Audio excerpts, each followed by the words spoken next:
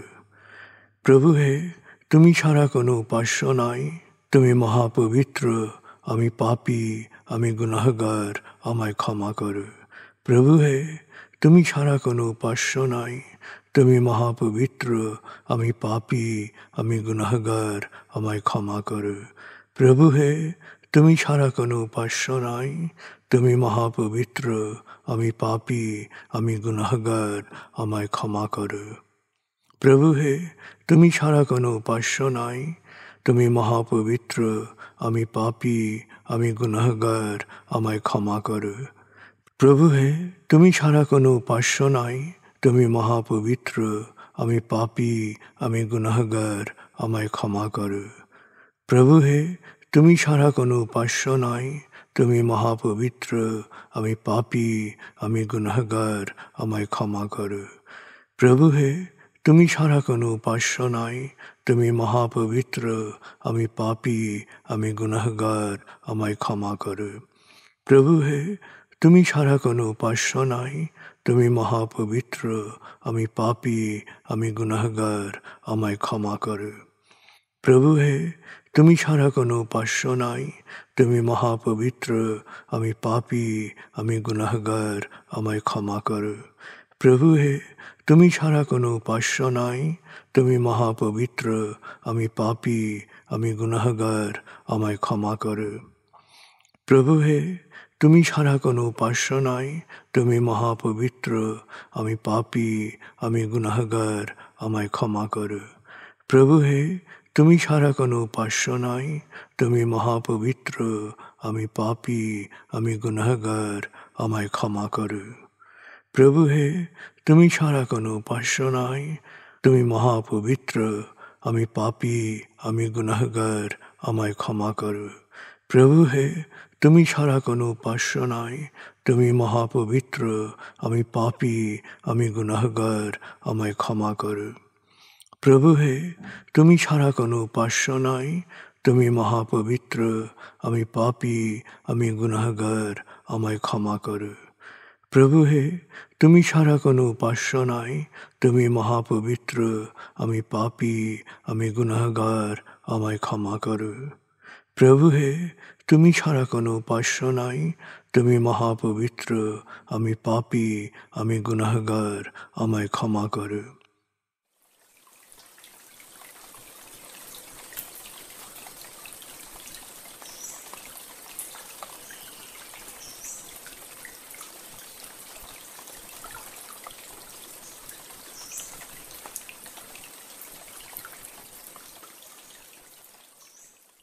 এবার আমরা সূরা তাকবীর এর মর্মবাণীর অংশ বিশেষে ডুবে যাব।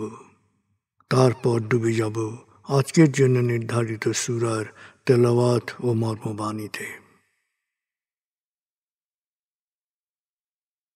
81 সূরা তাকবীর।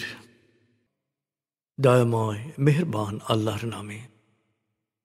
যখন সূর্য অন্ধকারে ঢেকে যাবে, যখন তারকারাজি নিজেদের আলো হারাবে, যখন পর্বতমালা মরীচিকার ন্যায় উধাও হবে, যখন পূর্ণ গর্ভবতী উটনী পরিত্যক্ত হবে, যখন সকল বন্য পশুকে একত্র করা হবে, যখন সমুদ্রের জলরাশি স্ফীত হবে, যখন দেহে আবার আত্মা সংযুক্ত হবে, যখন জীবন্ত কবর দেয়া শিশুকন্যাকে জিজ্ঞেস করা হবে কি অপরাধে তাকে হত্যা করা হয়েছিল, যখন প্রত্যেকের আমলনামা দেখানো হবে, যখন আকাশের আবরণ সরানো হবে, যখন জাহান্নামের আগুন গনগনে লাল করা হবে, যখন জান্নাতকে দৃশ্যমান করা হবে, সেদিন প্রত্যেকেই জানতে পারবে কি পরিণতির জন্যে সে নিজেকে প্রস্তুত করেছে, বুঝতে পারবে কি করা উচিত ছিল আর কি করা উচিত হয়নি।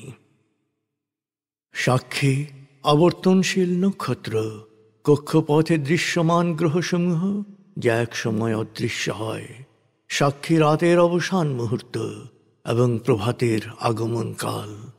নিশ্চয়ই এই কোরআন আরশের সার্বভৌম অধিপতির নিকট উচ্চ মর্যাদা সম্পন্ন সম্মানিত রসুলের মুখ নিঃসৃত, যার কথা অবশ্যই বিশ্বাসযোগ্য ও মানা উচিত।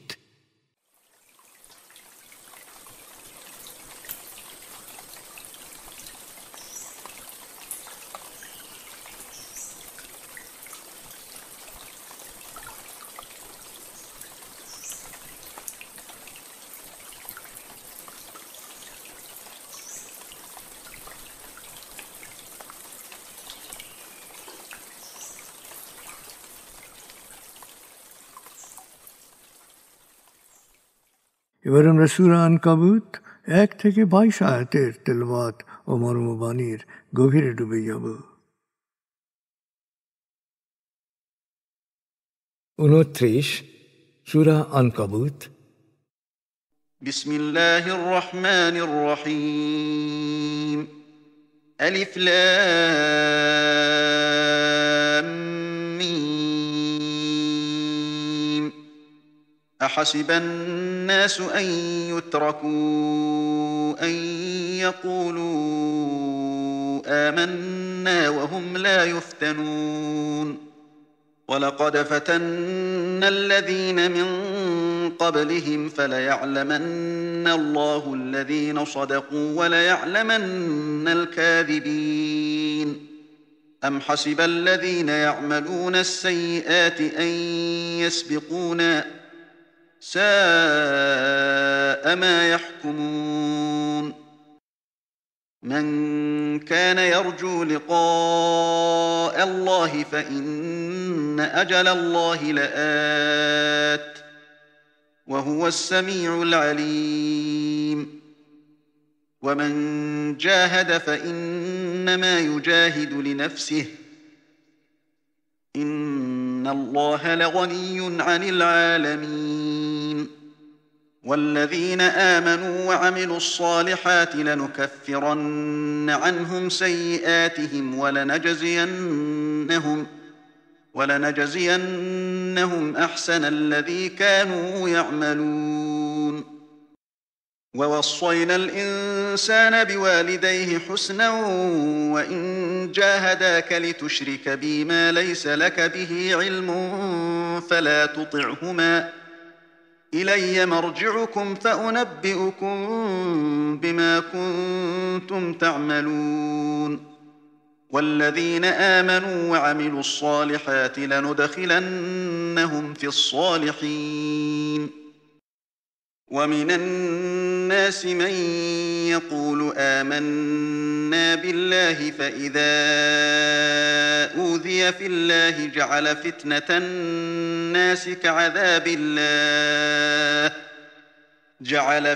الناس كعذاب الله ولئن جاء نصر من ربك ليقولن إنا كنا معكم أوليس الله بأعلم بما في صدور العالمين وليعلمن الله الذين آمنوا وليعلمن المنافقين وقال الذين كفروا للذين آمنوا اتبعوا سبيلنا ولنحمل خطاياكم وما هم بحاملين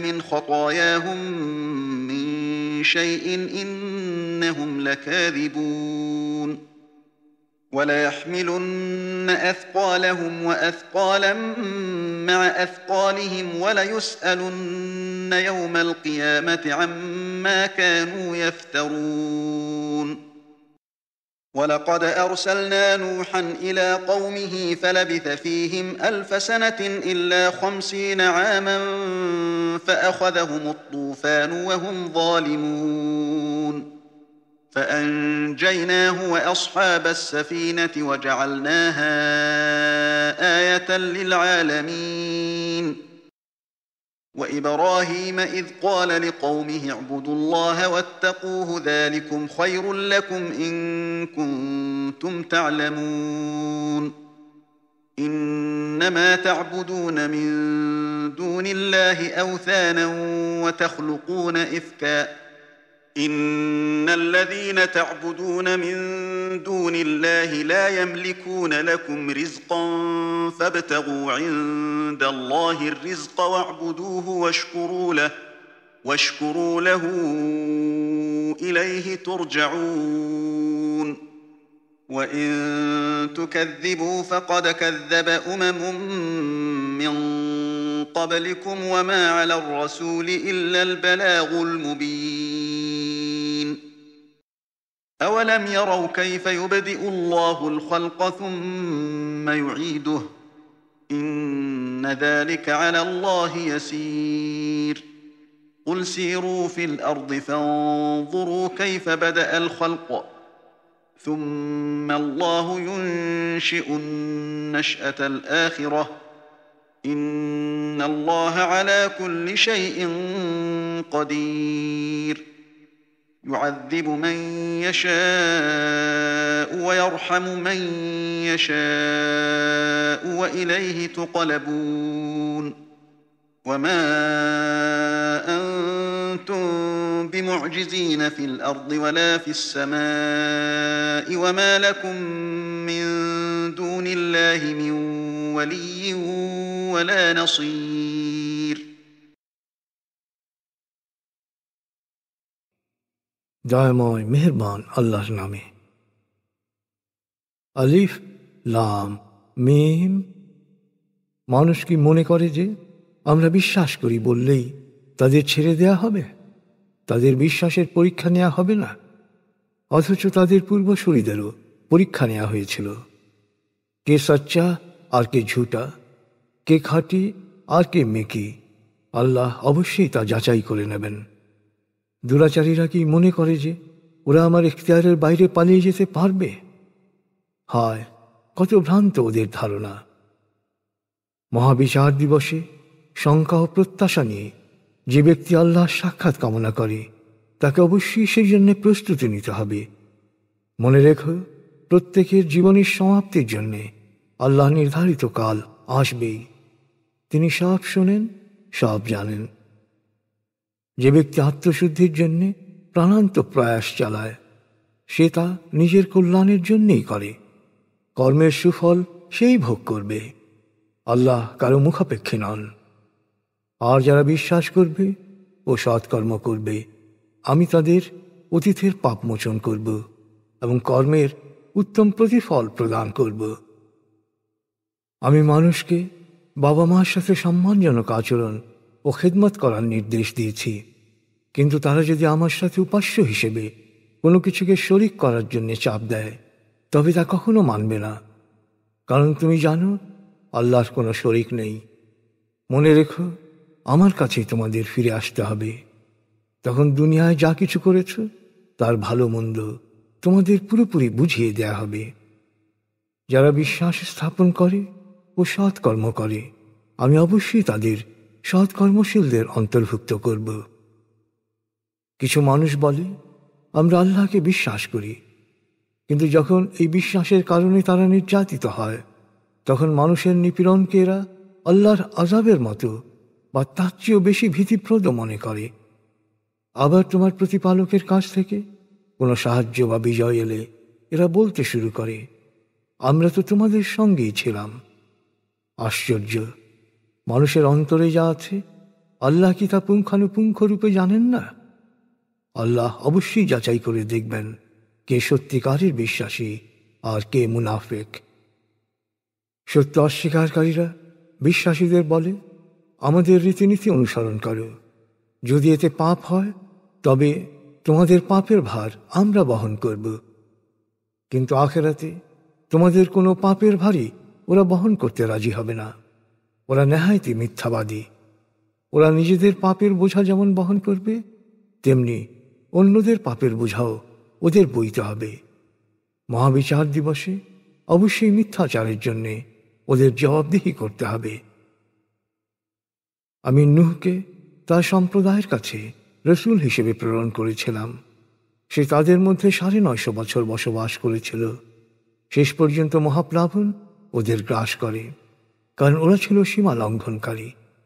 আমি নূহ ও তার সাথে নৌকায় আরোহণকারীদের রক্ষা করলাম। পুরো ঘটনাকে আমি বিশ্বাসীদের জন্য শিক্ষণীয় নিদর্শনে পরিণত করলাম। স্মরণ করো, ইব্রাহিম তার সম্প্রদায়কে বলেছিল, তোমরা আল্লাহর ইবাদত করো এবং আল্লাহ সচেতন হও, এটাই তোমাদের জন্য উত্তম যদি তোমরা জানতে। তোমরা আল্লাহকে বাদ দিয়ে মূর্তির উপাসনা করছ এবং তোমাদের অলিক কল্পনাকে দৃশ্যমান রূপ দিয়েছ। আসলে আল্লাহ ছাড়া যাদের উপাসনা করো তারা তোমাদের জীবন উপকরণের মালিক নয় এবং তোমাদের কিছু দেওয়ার ক্ষমতাও তাদের নেই। তাই তোমরা শুধু আল্লাহর কাছেই জীবন উপকরণ চাও, তাঁর ইবাদত করো, তাঁর শুকরিয়া আদায় করো। তোমরা আসলে তাঁর কাছেই ফিরে যাবে। ইব্রাহিম আরও বলল, হে আমার সম্প্রদায়, যদি তোমরা আমাকে প্রত্যাখ্যান করো তবে তাতে আমার কোনো ক্ষতি হবে না। অতীতেও তোমাদের পূর্বসূরীরা বহু নবীকে প্রত্যাখ্যান করেছিল। আল্লাহর বাণী সুস্পষ্টভাবে পৌঁছে দেয়াই রসুলদের কাজ। গ্রহণ করা বা না করা তোমাদের ব্যাপার। সত্য অস্বীকারীরা কি লক্ষ্য করে না আল্লাহ কিভাবে নতুন জীবন সৃজন করেন, আবার কিভাবে সৃষ্টির পুনরাবৃত্তি ঘটান? এ তো আল্লাহর কাছে খুবই তুচ্ছ বিষয়। হে নবী, ওদের বলো, সারা পৃথিবী ঘুরে বেড়াও, দেখো আল্লাহ কিভাবে সৃষ্টির সূচনা করেছেন, একইভাবে আল্লাহ পুনরায় সৃষ্টি করবেন। আল্লাহ সর্ববিষয়ে সর্বশক্তিমান। অপরাধের জন্য তিনি যাকে ইচ্ছা শাস্তি দেন, যাকে ইচ্ছা অনুগ্রহ করেন। তোমরা তাঁর কাছেই ফিরে যাবে। জমিনের গভীরে বা আকাশের উচ্চতায় যেখানেই লুকাও না কেন, কখনো তার ইখতিয়ারের বাইরে যেতে পারবে না। আর আল্লাহ ছাড়া তোমাদের কোনো অভিভাবক বা সাহায্যকারী নেই।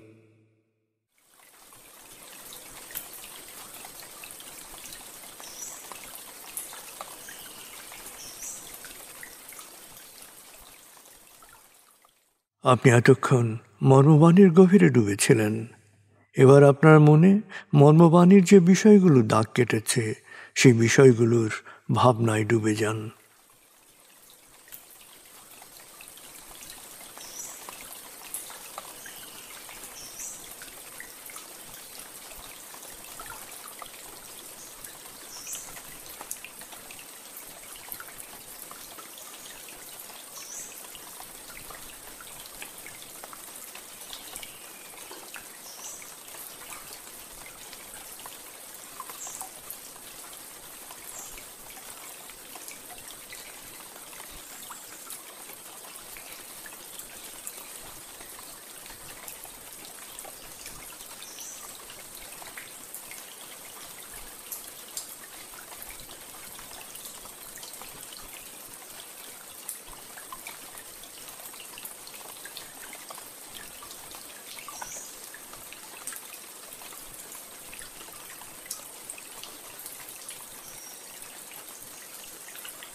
এবার আমরা জিকির ও দোয়ার গভীরে ডুবে যাব।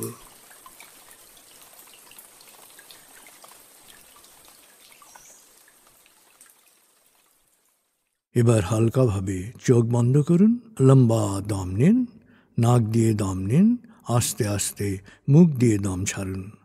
দম নেবেন পেটে, ছাড়বেন মুখ দিয়ে। দম নেওয়ার চেয়ে দম ছাড়তে সামান্য বেশি সময় নিন।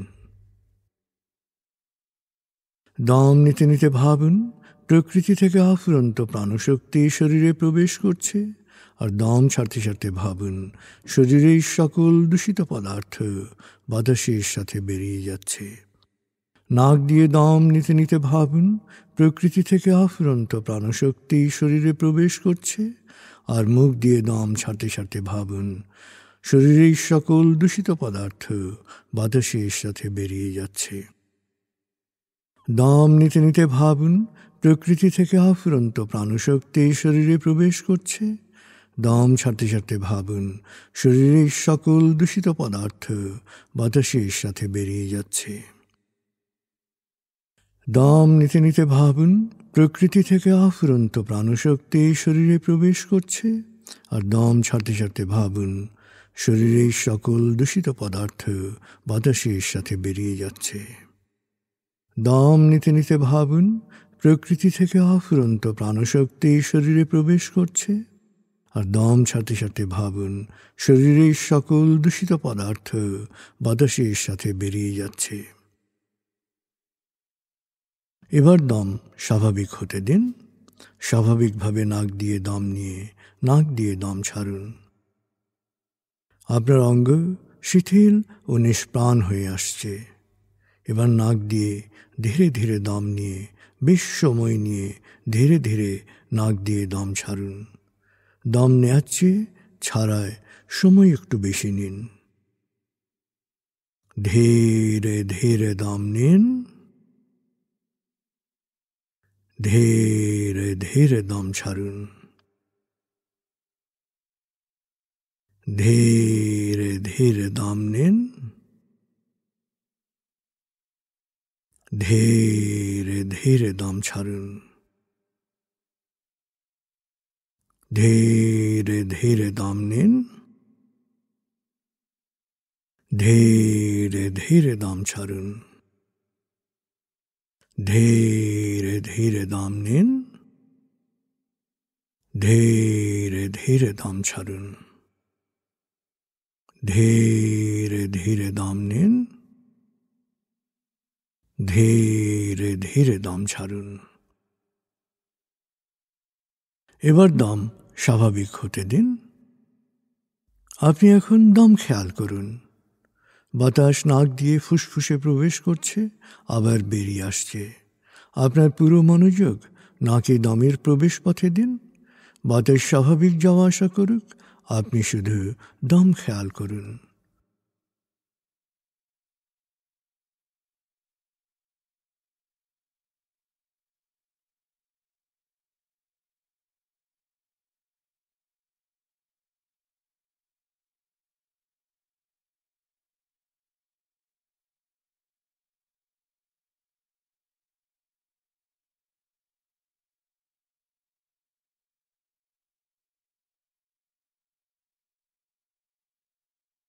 অনুভব করুন আপনার শরীর ভারী লাগতে শুরু করেছে। আরাম আরাম আরাম অনুভব করুন শীতলতা স্রোতের মতো, বরফ গলা পানির মতো আপনার মাথা থেকে শরীর বেয়ে নিচের দিকে নেমে যাচ্ছে।